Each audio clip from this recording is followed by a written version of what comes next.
안녕하세요 여러분, 또잉또잉입니다.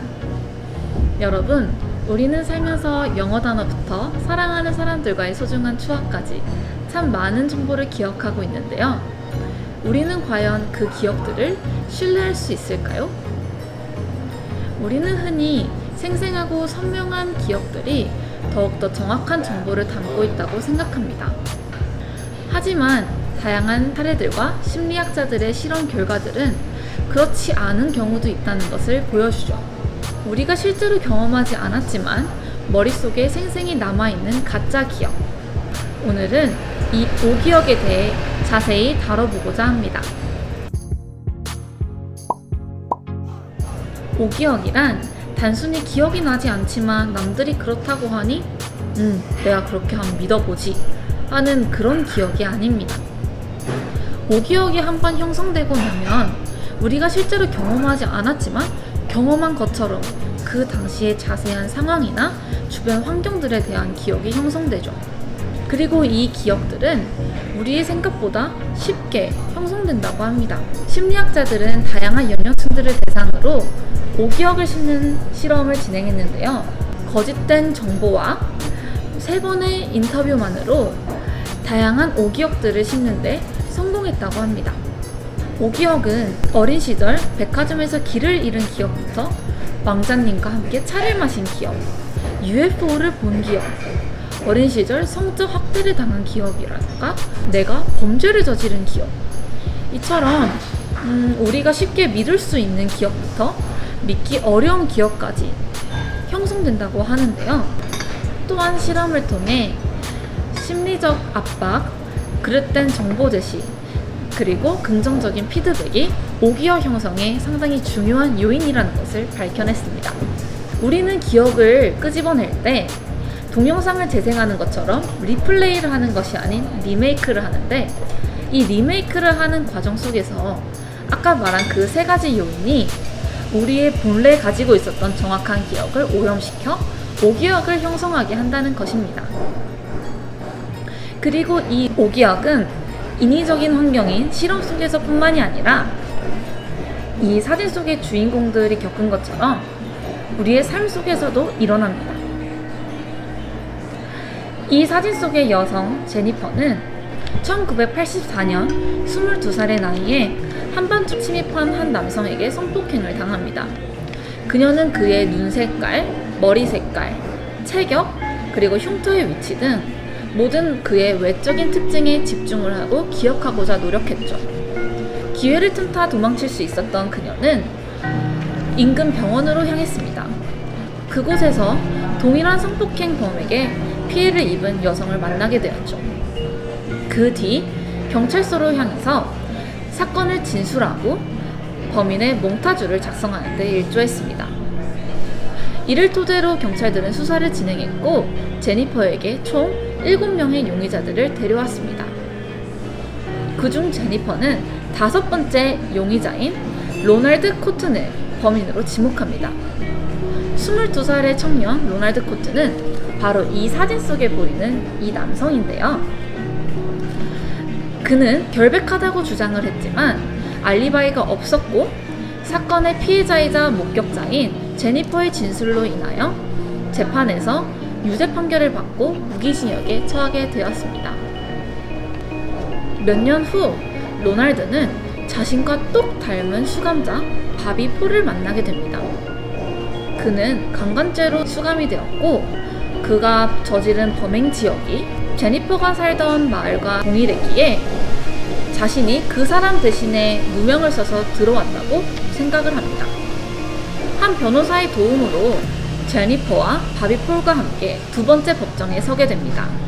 하지만 제니퍼는 바비 폴을 보았지만 그는 진범이 아니며 로널드가 자신을 성폭행한 범인이다 라고 다시 주장했죠. 그리하여 로널드는 다시 감옥으로 들어가게 됩니다. 세월이 흘러 1995년 과학기술의 발전으로 DNA 테스트를 통해 바비 폴이 진짜 범인이고 로널드 코튼은 무죄다라는 것을 입증할 수 있었습니다. 그리하여 로널드는 11년간의 억울한 옥살이를 끝낼 수 있었고 제니퍼는 충격에 빠지게 되죠. 그녀는 아직도 그 당시의 상황이 생생한데 그 기억 속의 범인은 로널드 코튼이었기 때문입니다. 그 이후 제니퍼는 남은 생애 동안 당신에게 용서를 구한다면 당신은 나를 용서해 줄 수 있냐? 라고 물었습니다. 여러분은 로널드였다면 어떻게 대답하셨을까요? 로널드는 놀랍게도 그녀에게 나는 이미 몇 년 전에 당신을 용서했다 라고 얘기합니다. 그래서 그 이후 그 둘은 이 사진 속에서 보이는 것처럼 잘 지내게 되죠. 로널드의 사례를 살펴보면 잘못된 정보나 증거 제시, 그리고 사회적 압박, 긍정적인 피드백, 이 세 가지 요소가 들어가 있다는 것을 알 수 있습니다. 제니퍼는 똑같은 강간범에게 피해를 입은 여성을 만나게 됩니다. 그리하여 그녀는 그 범인이 언제, 어디서, 누구에게 또다시 피해를 줄지 모른다는 두려움과 자기 자신에게 찾아와 보복을 할지 모른다는 공포심에 떨고 있었습니다. 이러한 상황 속 오직 그녀만이 진범의 얼굴을 자세히 진술할 수 있었기에 꼭 자신이 이 수사에 기여하여 범인을 최대한 빨리 잡고야 말겠다는 압박감과 부담감에 놓여 있었죠. 또한 수사를 진행할 때 경찰들이 용의자들 중 범인을 골라라 라고 얘기를 합니다. 그러니까 다시 말해서 이렇게 물어봄으로써 제니퍼는 이 중에는 무조건 범인이 있구나 라고 생각을 하게 됩니다. 이렇게 경찰들이 그녀에게 잘못된 정보 제시했고 5번째 용의자가 범인입니다 라고 얘기를 했을 때 나도 그렇게 생각한다, 잘했다 등 경찰들은 그녀에게 긍정적인 피드백을 줍니다.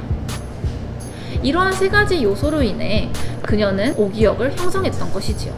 그녀의 오기억은 그토록 잡고 싶었던 실제 범인인 폴을 눈앞에 두고도 알아보지 못하게끔 하였고 억울한 사람이 11년 동안 옥살이를 하게끔 만드는 그런 심각한 결과를 초래했습니다.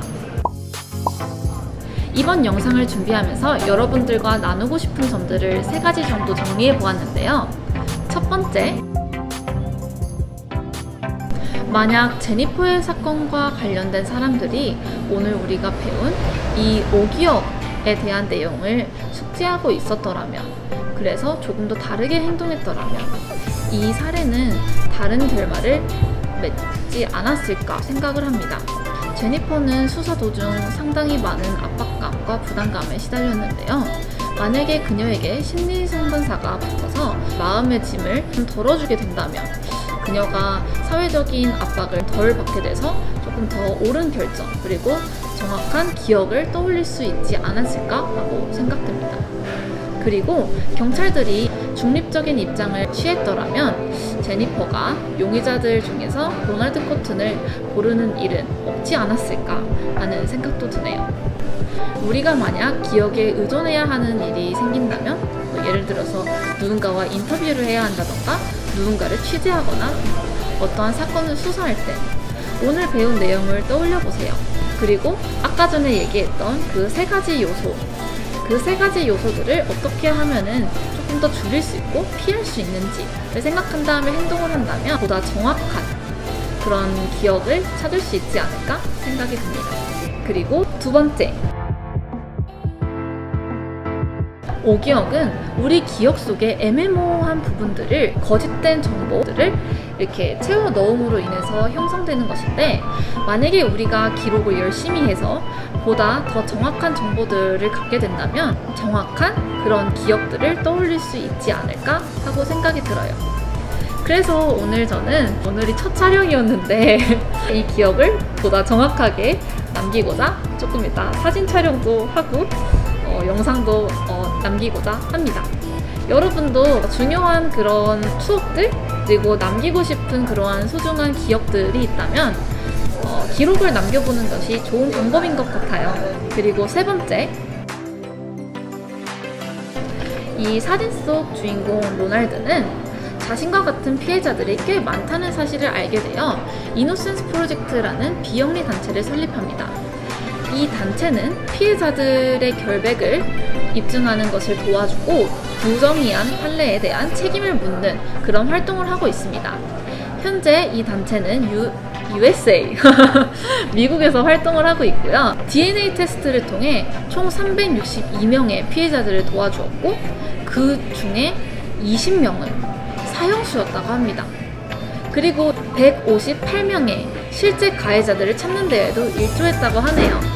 이 분들의 행보를 지지하고 피해자들을 도와주고 싶으신 구독자분들을 위해서 이 영상 아래에 웹사이트 주소를 올려두었으니까 참고하실 수 있습니다. 제가 준비한 것은 여기까지입니다. 여러분, 오늘 이 영상을 통해서 어떤 점들을 느끼셨는지 궁금해요. 그리고 오늘 배운 내용을 토대로 또 어떻게 행동할 수 있을까요? 여러분들의 의견을 댓글로 남겨주셔서 우리 함께 나누어 보아요. 지식에서 행동으로. 지금까지 시청해주셔서 감사해요. 앞으로 더 유익하고 좋은 영상으로 찾아뵙도록 할게요. 그러니까 구독 많이 해주시고 또잉또잉해요. 안녕.